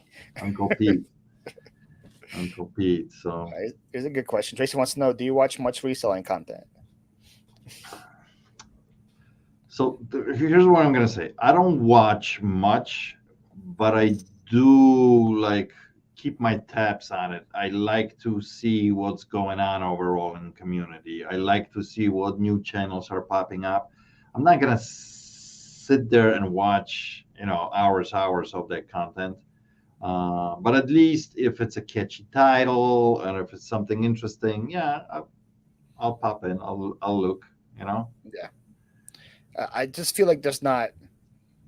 Even though like I pretty much list all day, there's still a lot of things like I don't even have time to watch. I prefer more lives to watch more lives than anything as far Yeah. as reselling concerned. But I do still watch it myself just because the market's constantly changing, and like some things that maybe weren't worth much last year are worth much now, and it's That's always fun very true. to pick up things like that too. But That's true. Yeah, that's, you just to keep up with the trends and stuff. Yeah, I get it. But like doing the day, I just don't have time to do that. Occasionally in the morning, sometimes if I'm packing and doing stuff, I'll yeah, put, like a podcast in the background, or some kind of live that I can just listen, not yeah, necessarily watch. But then later on, when when I'm there's back customers coming home, in, yeah, no, when I'm back home, I will flip through some channels. If there's something interesting, I'll watch for a little bit. But there's other things that I enjoy watching. You know what I mean? So it's just like, um, yeah. like fishing. Do you watch fishing on YouTube? So yes and no. I do have a couple guys that I don't mind watching. It upsets me when I watch fishing. Let's put it this way, because Because I want to be out there and do it yeah, myself. And if I see people are doing something wrong, or I'm like, screw this, I can't watch. You this know, guy's not a right. professional. He can't even put a worm on. What is he doing? I like watching channels about uh, doing reviews of things, like especially with cars and things. Technology, because it just kind of interests me. Sometimes I watch a few channels too about repairing electronics because it's kind of up my alley and it's kind of my thing, and I enjoy a guy taking some old equipment apart and fixing it something. So I watch stuff like that. So Did you ever think about doing that yourself? just don't have time. Uh, I did the whole thing. Did the whole beautiful desk, the whole setup in my man cave. I'm gonna be fixing things, doing all kinds of stuff. I took one turntable apart and it's still laying there 3 years later. Just don't have time. yeah. It's crazy. Adrian, you need to come back. I don't have time. When he comes back, does he come back to the shop? Is that the No, agreement? Or so no, he's done no. with So reselling for good. yeah, so we're officially no longer partners, right? I bought him out of the business, and he's doing his own thing, and he doesn't want to come back to, first of all, to Chicago, and he's got different goals that he wants to pursue, and just reselling is his life, and that's what he wants to do. So So what's your solution? Just hiring more people to get yourself more time? That's pretty probably much the that's the only way. end result. Yep. So yeah. Uh, Anybody in the Chicago area, Pete's taking interviews. And it's actually business is crazy right now. It's like meaning busy, inventory is coming in overall left and right. The emails, the phone, just nonstop. I got this coming, and it's all over the place, you know. So That's like the one thing I'm learning now. Like my channel isn't big by any means. I think I'm like a 13 something thousand, but I get 2 to 3 contacts almost every week now because of my YouTube. Hey, I have so and so here. They want to sell this. I have so it's crazy. Like I had no clue that was going to be the result of this, but I'm coming so with so many like private picks now that I didn't do before. It's a lot easier to scale your business with that than just treasure hunting the whole absolutely, time. and that's a lot of people don't realize that everybody talks, oh, how much money you making of YouTube, blah blah blah, and AdSense. Forget all that. The money that you make because of the YouTube, that you get the connection and opportunities to buy and sell things, because being out there in the YouTube world, especially when you get in to big viewership, that lots of people are watching you, opportunities are endless, and that's what makes this YouTube like really valuable, and it's like a big advertising business card, you know, for you. For sure. Long as you stay true to yourself and being honest and being doing business the way you should be doing business, not blowing bunch of smoke up people ass, you know, like I make $100. I bought it, and half of it is BS. Some of these channels, you know what I mean? Like, be real, and people can see if you are real or not. You know, it Yeah. goes a long way. You know, it goes Wait, wait, really so long I should be posting my 90-day total every day? I should not do that. way. So yeah, that's another thing. You know, Yeah, people posting these stupid pictures. You know, that who knows how they are done. You know, hey, it's, Courtney commented was live earlier today, and she says, anytime somebody starts off of I'm a 6-figure seller, I turn them off right away, and I'm like, yeah. same. That's like I don't know, like what, like I'm like. You could be using decimals in that number. You could be a 6-figure seller if you use decimals. Like it's it's so stupid. Yeah, it gets, but I think you could tell right away. I mean, a lot of these channels quickly disappeared too, you know. Yeah, So it's just like say if I can see through the BS, most people are gonna. It might take some time, but most everybody else is gonna see through it too. So yeah. that's gonna happen. So how many people like a week do you would you say come into your shop and sell you things? Who? Hmm. So it really, really varies, right? Like usually beginning of every month, um, we get like a little influx of people. It seems there's a little, like when people start running short on money and they just need extra money. Um, so but like beginning of school year just started like around here last week, and we've been dead because that takes it away, you know, people are busy sending kids to school and things like that. So on average, I don't know, I mean, there's lots of people that go through the shop, not all of them are selling to me, right? There's lots of buyers as well. There's lots of people that come here and just browse and don't buy anything. I feel sometimes like if they walked into my vintage antique room, if I would just charge $1 to get in, I would make more money than sell out of that room. But on average, I tell you, let me put it this way: not how many people, but how much I spent will give you a better idea. On Mhm. average, I spent about $30,000 to $40,000 A week? monthly. Oh, Month, it's because monthly.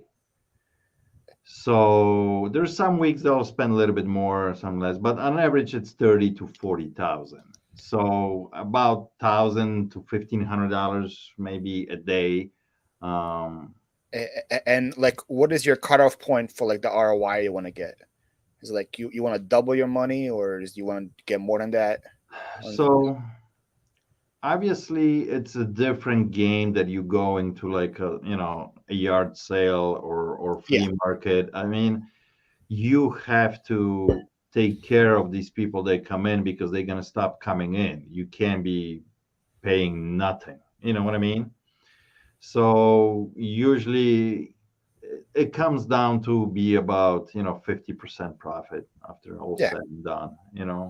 On that average. that I feel like if people were going to yard sales, I feel like you'll be a great source for that in Chicago.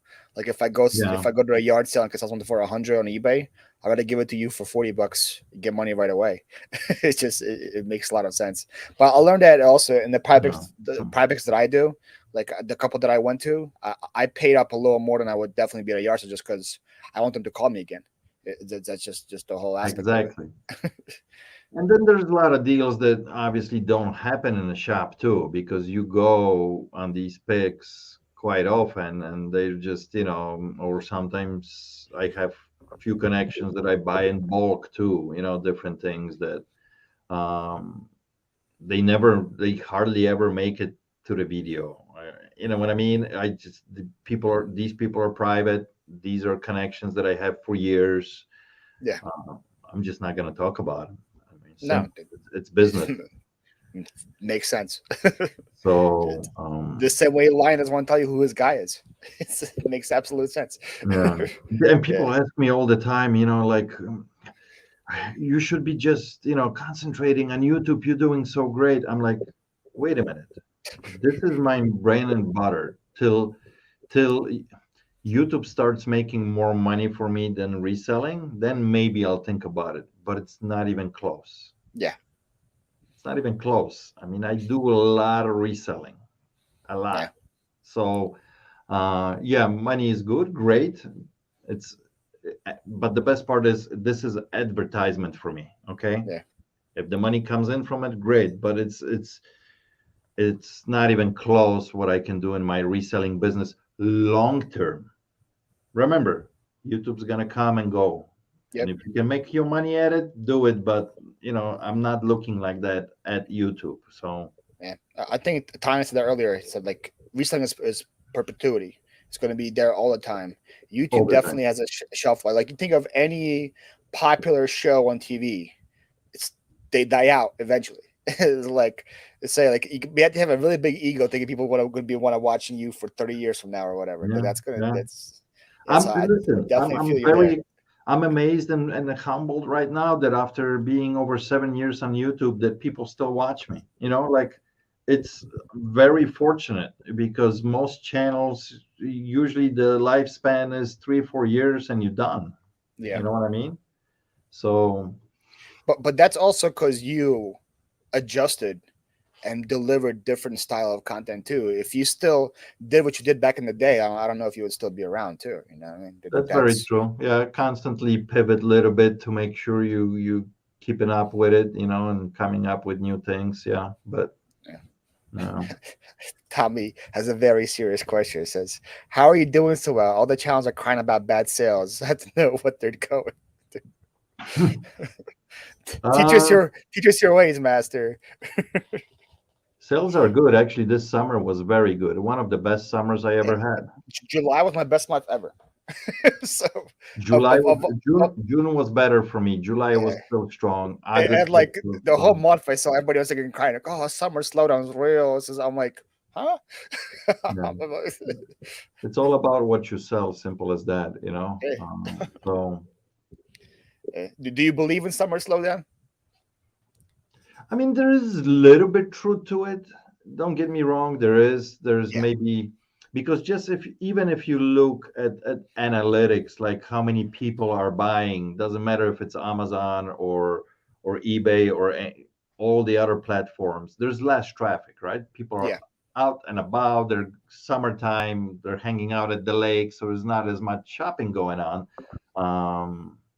It's and of course it's not like pandemic time when everybody was buying everything online because nobody was shopping, right? So, yeah.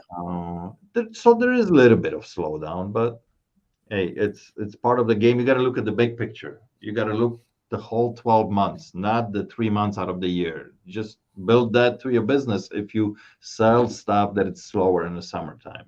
Yeah, I think for many people that are like garage sales too, they spend a lot of money buying during the summer too, And I think that has like a mental aspect on it too. Like, oh, I have so much money going out on product and not that much money Probably. coming in. So I believe it's more mental than anything. Yeah. That's what I learned. And they're probably because they're spending more time buying, they're listing less. So they have Yep. less inventory listed, and all of a sudden, oh, slow down, you know? Yeah. Or people say like I'm prepping for Q4. I'm like, what does that mean? Just list it now. Right. I never got that. Like I'm gonna list it during Q4. I'm like, why don't you just list it now? Sell Exactly. it before Q4.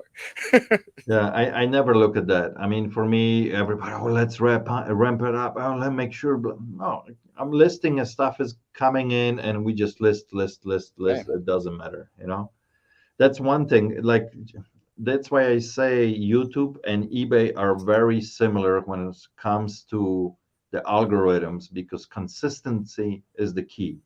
You Hmm. upload enough videos systematically, you're gonna get some traction. You're gonna list items consistently, you're gonna get some traction. Stop going in, stop going out. Algorithm likes that, puts your listings to the top. It's just simple. Yeah. You know? I always wondered when stuff comes into your shop, do you put it in your shop and on eBay at the same time, or do you just decide this is going to be better here, this is going to be better there? It all depends on the product, supply and demand too. If it's something that it's very big, bulky, heavy, 90% of the time it's gonna go in a shop. Makes sense. Um, then if I already have a certain item in a shop, then we're not gonna double it up in a shop. It's gonna go on eBay, you know. But for most part, first things are landing in a shop, unless I know immediately that I can get a lot more money on eBay and I would have to wait for that buyer forever in my shop, Yeah. then it goes immediately to eBay. But first, usually things go in here, they sit here up to 3 months. If they don't sell, then I move them to eBay. So, but like lately, for example, I just did this private buy of the guy, very exclusive, high end, expensive, what do you call them, of like faucets and everything that Okay. goes into either your kitchen or your Yeah. bathroom. What do you call? Like plumbing. No, no, no, not plumbing, but when you have a faucet or you have Yeah. A shower shower head. heads. Yeah. Anyway, very, very expensive. I would never sell this in a shop. Never. I don't have a clientele like that that can come in and drop $1,000 on a shower head. That's how Dang. expensive. Yeah. Is it made of gold? That's- Actually, it's Fixtures. There you go. Thank you guys. fixtures. Fixtures. That Yeah. I couldn't think of the word fixtures. The English isn't our company, first language, guys. Okay. exactly. Um, the company, it's called Calista, and they make some crazy, crazy stuff. And I dropped a lot of money on this, and even on eBay, it's not gonna fly overnight. I mean, it's gonna take time to sell this because you're waiting for these people with serious money, like serious. I mean, who wants to spend like 3 grand on a couple faucets and a shower head? You know what I mean? That's pretty expensive. So, Yeah. so stuff like that is gonna go immediately to eBay, right? I'm not even gonna try to sell it here in the shop because I would never do. You'll never get a bite here in the shop. And same thing is like that with some vintage and antique stuff, because you have so many eyeballs on eBay that it's looking at stuff versus the only local traffic that I get here. So Now, because of that, is your shop price like 80% of eBay prices, or is it the same? it's usually about 75% of eBay. Okay, that Yeah, makes sense. on average. And then depends, if I got a lot of something, then it's even cheaper. It all depends how much I paid to. And Um, then can people do deals as well? Can people all the say, "Hey, time, you have all this? the I can." time. Okay, that's smart. Yeah. Non-stop, yeah. So and people kind of know in an area that they can come in here and barter with me all the time, and of course I'll give them a better deal, especially if they're buying a lot and they're regular. Yeah. Mhm. Yeah. I want to move stuff. I want to have a big turnaround. I don't want stuff sitting. So That makes sense. How big is your shop, by the way? it's almost 10,000 square feet. Damn. So it's a All decent size. all full? All Or full, man. damn. It's how many items are there? A lot. So on eBay, I got like close to 3,000 items listed. But Hmm. eBay stuff, remember, it's going to be always the smaller stuff, right? Yeah. And about 3,000 square feet is dedicated out of the 10,000 to eBay. Yeah. So the staging area, the shipping area, all the inventory that it's being ready, um, listed, and inventory that it's being listed on eBay sits in that 3,000 square feet. Plus, we got two smaller offices that you've seen on videos that, where Vicky is and when we Yeah. take the photos, blah, blah, blah. So, and the rest of it is open to the public, here the store is about 7,000 square feet. Dang. A lot of items. So, So how quick is the turnaround for you guys from like when it gets into your hands to when it goes online? so right now we are probably about a month and a half behind. Normally, I try to have only like 2 weeks. So Oh wow! So you that just been pile is buying a bunch, huh? not that pile can be not. I'm trying not to be older than like 2 weeks old, Yeah. But usually in the summertime we're buying a lot. So right now I'm probably about a month and a half behind. So, and then you get these big bulk buys, right? That all of a sudden it's like excessive inventory just came in because I went and bought a lot and it has to be listed. So everything else goes on a back burner because we have to list this now. So it's like, but in the wintertime, we usually catch up because the Just do shop, reseller boxes, man, and just sell them at eBay prices. So yeah, that's funny. I did reseller boxes once, a long time ago of some tools because I bought this huge amount of oh, and, tools. I remember Lonnie talking about it on his videos. Yeah, Yeah, and and they he made did. a killing of them too. They were actual reseller boxes, which is like not found anymore. Yeah, I think most people that bought from me they did pretty well with them. There was enough meat on a bone for everybody to make some money. So, and there was a quick way of me recovering some of the money that I dropped on that deal. So it helped. So, But like right now, I see people selling like here's a shoe reseller box worth 300, estimated value 400, and I'm like, what? what? Well, after eBay fees, I make 300. So Yeah. why would I do that? Yeah. So, Mike wants to know what's your favorite vintage receiver. His is in the Sansui whatever. nail it. 9090 Sansui. Yep. Love that thing. Although I have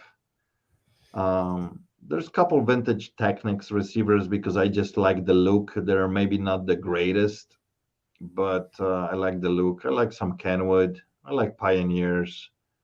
I like all that stuff from 70s, man. But definitely Sansui 9090 is up there. The whole 9000 series is beautiful. Is it just like does this just sound better or just why? Yeah, stuff like that was built back in the day. It's just softer. It sounds much nicer. And even if you go farther, stuff that it was just like Macintosh, with some lamps in them, a totally different sounding equipment. That's why till this day it's coming back. Lots of musicians like these, tube amps, because they just sound different. So Makes sense. yeah. But then it's crazy, right? We talk about all this, and then you get in a car and you're just streaming right off of your phone, and here we go. How So was that for you? Because like you went through like days where computer was like probably much bigger than what it is now, and you probably went from like having a map to driving to a GPS to now a phone. yeah. So you're telling me basically that I'm old as fuck? That was I was trying to be nice about it, but Yeah. Um, how was the prohibition? You're in Chicago, right? no, it was definitely a transition, but I'm trying to stay up with the trends, man. Hey, I'm streaming. I mean, come There we go. on. Yes, yeah, So sure. You have a huge boombox behind you. That's like trendy. yeah, the world definitely changed for sure.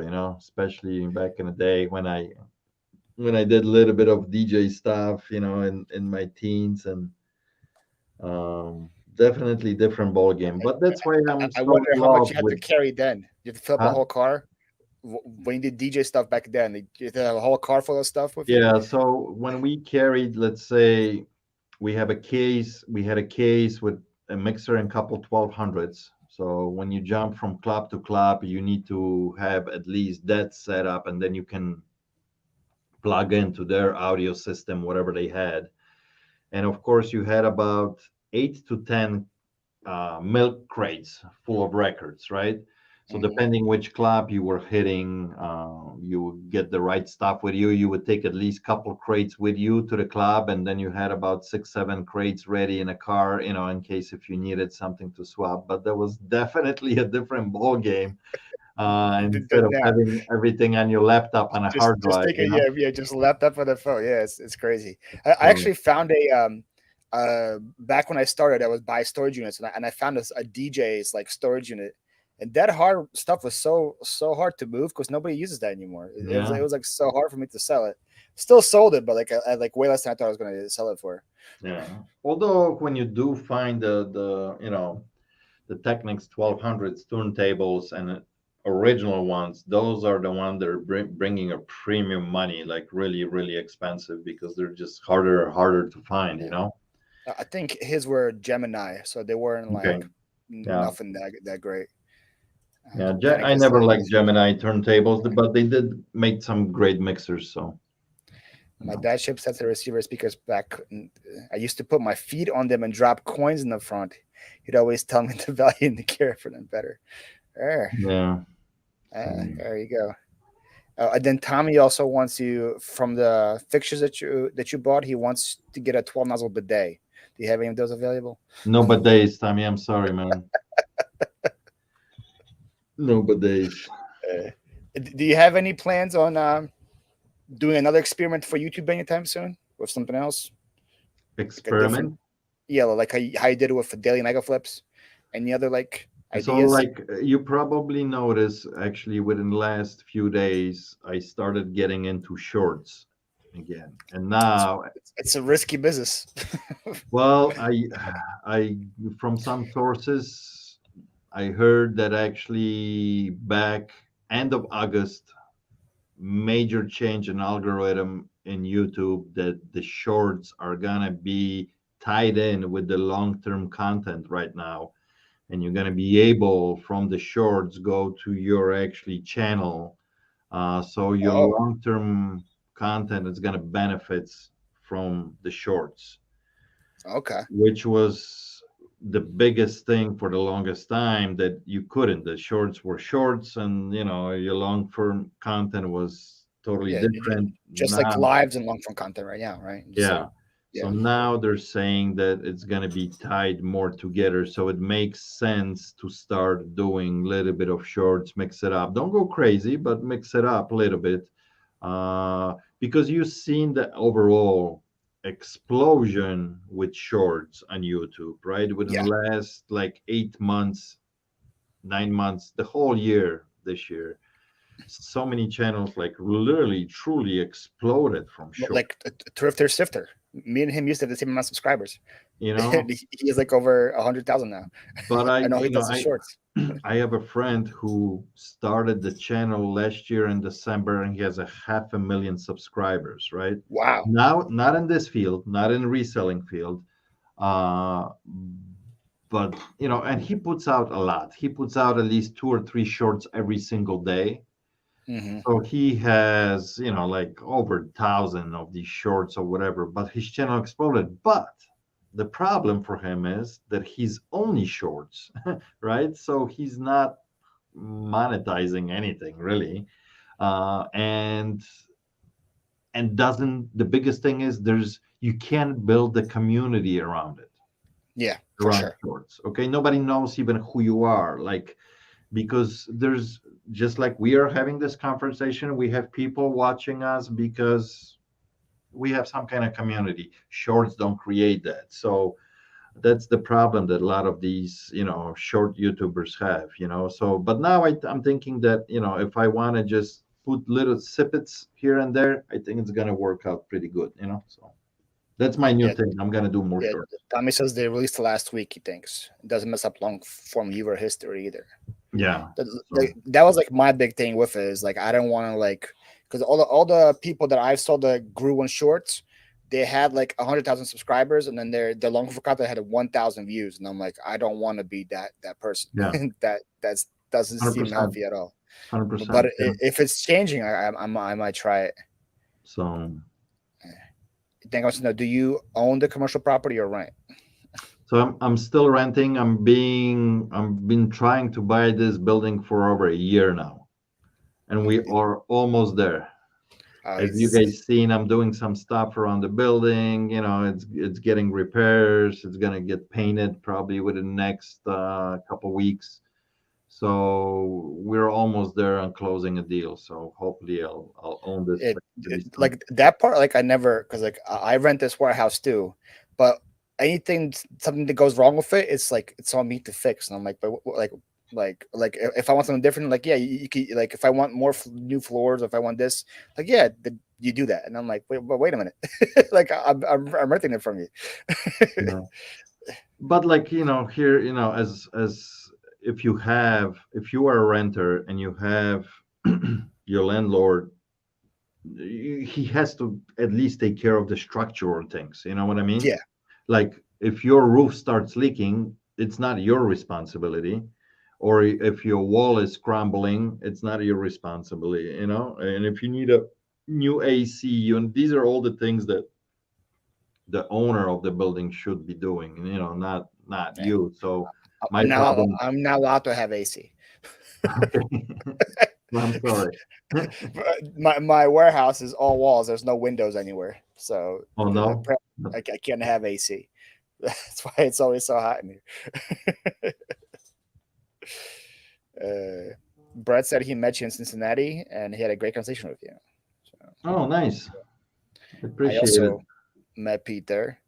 I gotta give you props for that because it was really cool to see you and John, especially just like always amongst the people, mingling the whole time, Uh-huh. always like being social with everybody. I feel like that made the rally a lot more enjoyable than just like having you hit off somewhere in a corner, you know. No, no. I mean, that was the whole idea, right, of the reseller rally, both of them, that we wanted to be available and mingle with people and talk and just, just it's like the more connections you have, it goes such a long way. You know what I mean? So I met so many incredible people, and we talk till this day. You know what I mean? So it's Yep. like that's what it's all about. So yeah.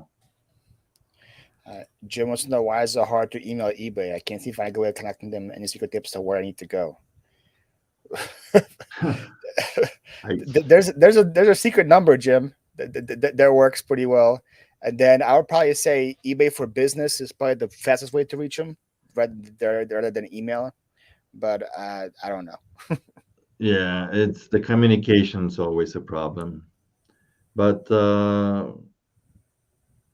yeah, I mean, I haven't used the eBay for business on Facebook. I don't know how quickly they're responding to stuff. It's Um, usually within 2 to 3 hours now, if you do it during business hours, oh, which okay. I So think it's pretty good. that's not too bad at all. Yeah, that's not too That'd be bad. good. 8675309. Just call that number. Yeah. Do you know what's hard to reach that eBay? UPS. A couple of my things got lost, and I tried to file a claim for them online. And then online it said we can't file a claim. You have to call the number. And I called that number. Says we can't. You do it now. Do it online. Yeah, I had to like Google how to get a hold of somebody. It was such a pain. So like Almost any customer service. I think is terrible. Yeah, yeah, it's just I Besides don't think. Pete's Shop, Pete's Shop has great customer service. Of course, of course, and Uh, I take returns all the time. There's returns. do you really have a return policy? Yeah. How many days? So actually, like really only on like tools and electronics and things because I want people to be happy, right? If I sell them a nice vintage receiver and they paid $500 for it, Hmm. and I checked everything, it works, right? And all the inputs are working, everything is correct on it, but I only played with it for 25 minutes, for example. And they take it home and all of a sudden they play for 6 hours and something blows up.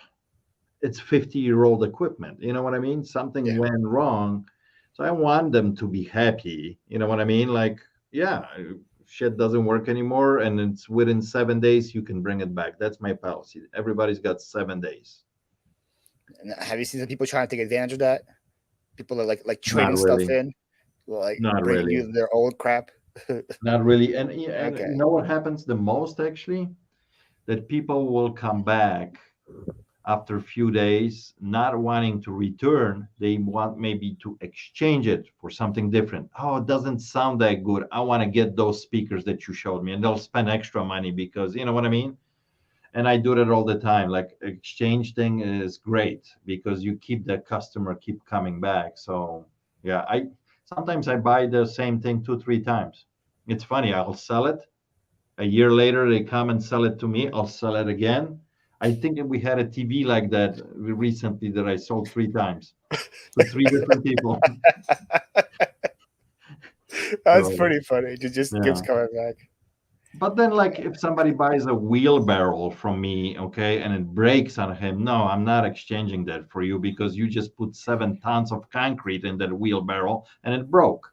So, yeah, How often do you sell wheelbarrows? Is that a popular item? every week. Oh, really? Yeah, Dang. I sell Okay. lots of like Wh- landscaping equipment. What's a good price for a wheelbarrow these days? I don't even know. Hey, a good wheelbarrow is like a couple $100, you know? Dang. Okay. So Hey, so if I buy a used one for $20, it's a quick flip for $60. I gotta like be on the lookout for that at yard sales now. See wheelbarrows. You know how many lawnmowers I sell a year? Take a guess. If you sell that many wheelbarrows, I'll probably sell you probably I would say 300. That's right on the nail. Yeah.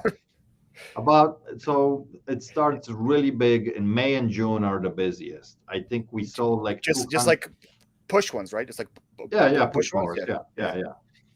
And when that grass starts growing in May, everybody wants a lawnmower. So they all, and that shit is expensive when it's new now.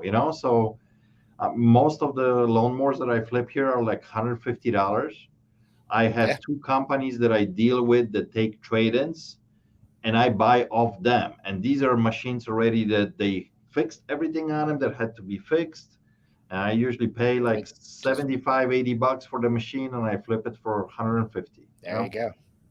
So I used to do that way back in the day. I would find them on the curb, and most of them just need a new spark plug or whatever. It would be a yeah. really easy fix that I would So I sell got for like about $60. about about 10 scrappers that show up here 2, 3 times a week with lawnmowers because they find them on the side of the road, and they bring Yeah. them. Most of the time, it's just either new spark plug or a new carburetor, and they're ready to go. Yep.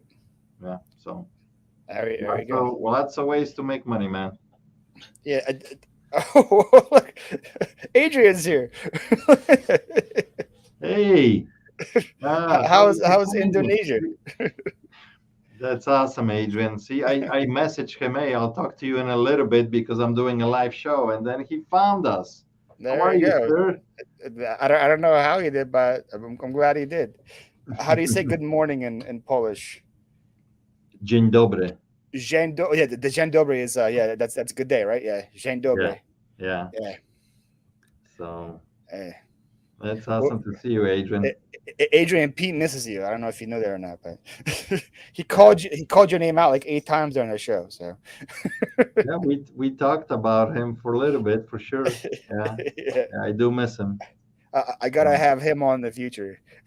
Just- somewhere when he has good service. It'd be pretty funny to see that.